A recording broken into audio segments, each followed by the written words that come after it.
Excellency Mr. Colin Vixen Kelapil, President of the Economic and Social Council, Mr. Albert Park, Chief Economist of ADB, Dr. Deborah Elms, President Asia Business Trade Associations, distinguished guests, ladies and gentlemen.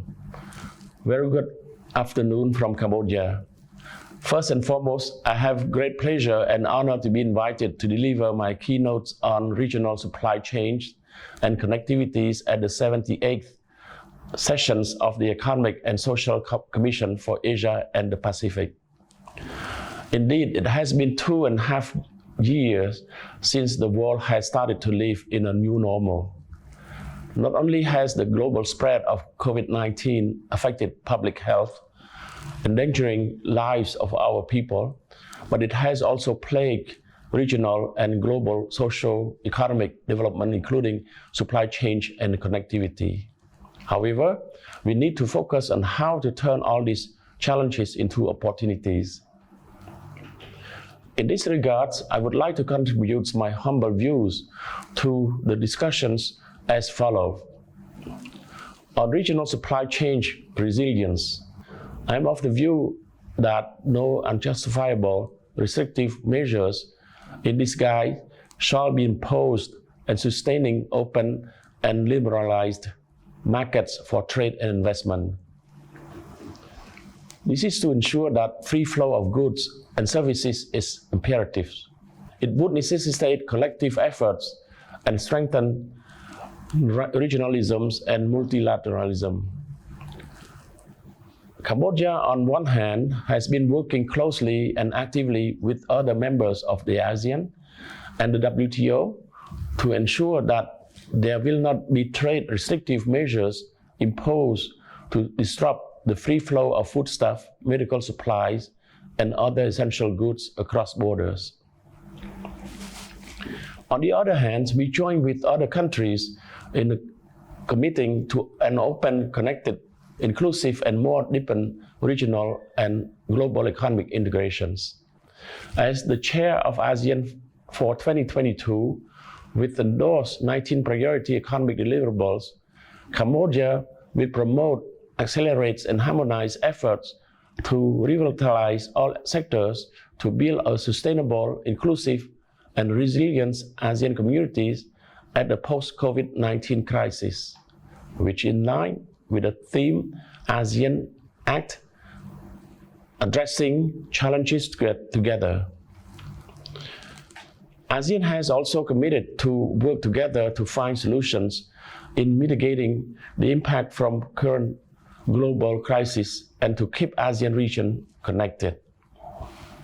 Excellency, ladies and gentlemen, on trade digitalizations, ASEAN ought to ensure full and effective implementations of ASEAN Digital Transformation Agenda, including the Banda Seri Begawan roadmaps on ASEAN digitalizations. ASEAN should ensure full and effective implementations of ASEAN Digital Transformations Agenda, including the Banda Seri Begawan roadmap on ASEAN Digital Transformations Agenda, the ASEAN Digital Integrations Framework Actions Plan 2019-2025, the ASEAN Digital Master Plan 2025, the ASEAN Agreements on E-commerce and its plan of actions, and the RCEP agreements, particularly its e-commerce chapter. Both the ASEAN Agreements on E-commerce and the RCEP agreement, particularly its e-commerce chapter, are aimed at facilitating cross-border e-commerce transactions, contributing to improve ecosystems, creating an environment of trust and confidence in the use of e-commerce and electronic payment, and deepening cooperations amongst the parties to further develop and intensify the use of e-commerce to spur inclusive growth and to narrow the development gap among parties. As Cambodia is also a party to the framework agreement on facilitations of cross-border paperless trade agreements in Asia and the Pacific, it is worth exploring the synergies and complementarities between these framework agreements and the above-mentioned ASEAN Digital Transformation Agenda. Indeed, adapting to digital economy transformations, Cambodia has established several key laws such as law on e-commerce, law on consumer protections, and law on competitions, which serve as an essential impetus to develop the legal frameworks for digital economy and e-commerce. Cambodia's Digital Economy and Society Policy Framework 2021 and 2025 has also been introduced. It is a phase-by-phase approach to transform Cambodia into a digital economy and society by 2035, which contain 3 pillars: digital citizen, digital government, and digital business. Cambodia has already established the Committee on Digital Economy and Business, which serves as mechanisms in promoting Cambodia's digital economy. In addition, I'm of the view that we shall also engage with an enhanced private sector's role in addressing the critical barriers, including but not limited to addressing regional disparities by narrowing the digital divide and ensuring more equitable access to technology, supporting the adoptions of technology by MSMEs and upskill MSMEs, and improving productivity through digital skills. Addressing ICT infrastructure issues, including the affordabilities and widely accessible internet access so that digital services can be widely used, and protecting data and cybersecurity. Last but not least, on connectivity. Cambodia has already begun to digitize public services in build key platforms such as the Cambodia National Single Windows, which we are planning for its phase 3 now.